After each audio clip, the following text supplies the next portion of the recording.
didn't ask me for money on the third date. He'd asked me for money after he'd reeled me in, we're in a relationship, I'm in love, and kind of really deep into it. It became obvious quite quickly that Arun was a serial fraudster.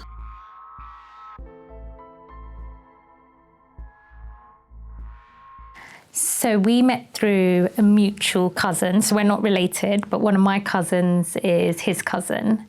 And this mutual cousin lives in America, so didn't really know him that well. So he came across as charming, highly emotionally intelligent, caring. He made out that he was really hardworking, really driven, financially sensible, what you would be looking for in a person if you were wanting to settle down. At the beginning, it was like a fairy tale romance. Like, he made me feel special. I thought I'd found someone who really liked me. He went out of his way to do a lot of things which I now realise was probably unnatural. So love bombing, in the sense that we hardly knew each other, but the amount of attention and how he was behaving was as if we'd known each other for months. But I thought at the time that was someone liking me, but I didn't realise it wasn't genuine. I picked this case up in 2019 and it came through to me from Action Fraud. I think with any fraud, you go down a rabbit hole and it leads to 10 other rabbit holes. It sort of just grew and grew, and it became obvious quite quickly that Arun was a serial fraudster.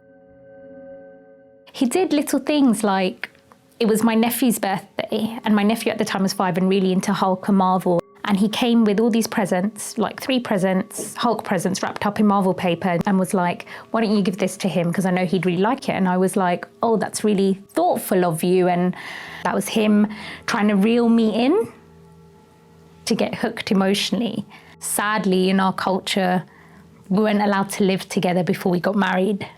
And we lived together for 5 months, and that's when the cracks really started appearing, when we were in each other's space. He started asking for money.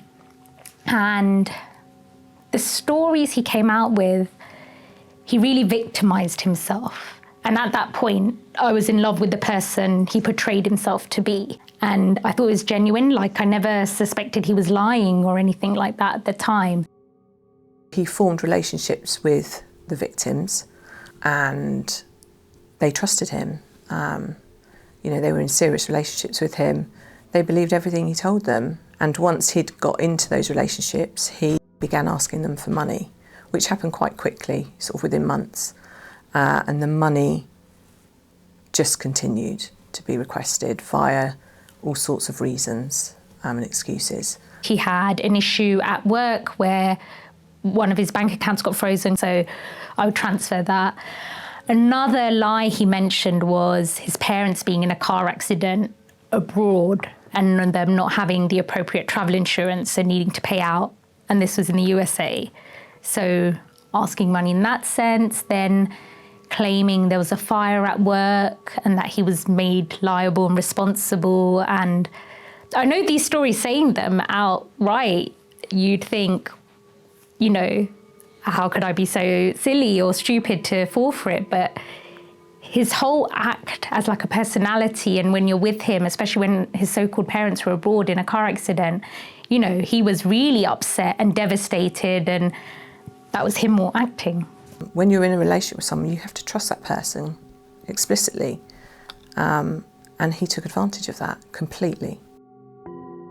I'd given up all my savings up until that point, so around 60,000. I'd taken out a couple of loans as well, I think, and then money that was defrauded from me altogether came to about over £140,000.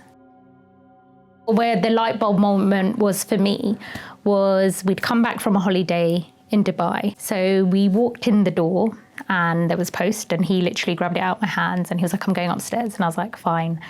And this is within 5 minutes of walking in from a holiday. I was like, let me just put all the dirty laundry from the suitcase into the washing machine. And I heard the shredder go off. And then it was a couple of days after that, when I knew he was going to be outside of the house, I went through the shredder. And that was a document from the insolvency service claiming that he was bankrupt, because of gambling and owing someone else kind of over £150,000 as well.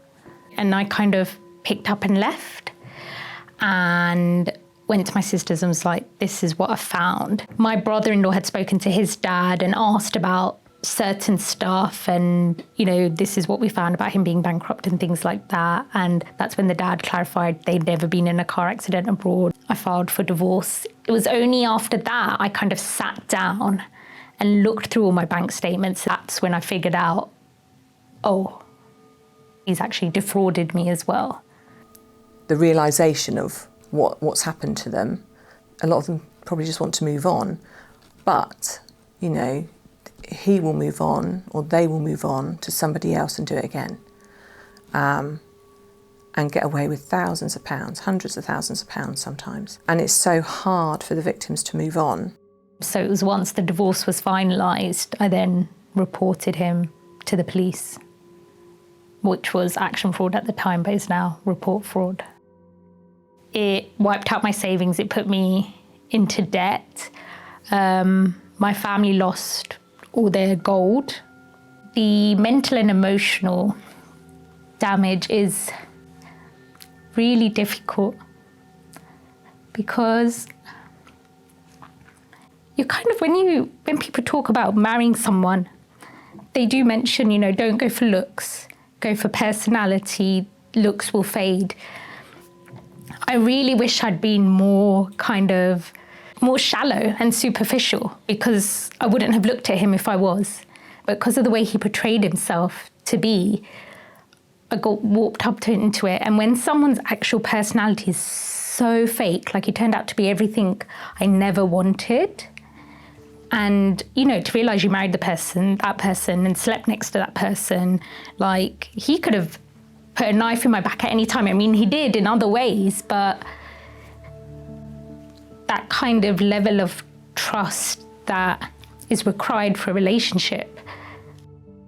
The advice I'd give to my past self is, I think it's so important before getting to a relationship, the idea of self-love and having a good amount of self-worth. I think I was someone who had really low self-esteem before I met him, and he was able to, that's how I was able to be manipulated, because I wasn't strong enough or strong-willed to, or value myself enough, I feel. Because I feel like he's a textbook narcissist, so they target empaths. So I think self-love is really, really important.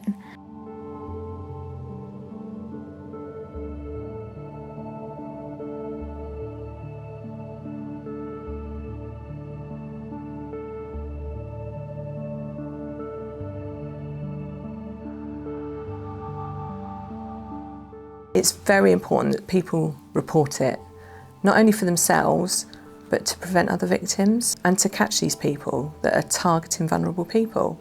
So obviously they can report it to their local force, but you may be advised to report it to report fraud, which used to be action fraud. Or if you're not happy doing that at first and you want to seek advice, there's always family and friends who you trust. Speak to anybody that you think may be able to help.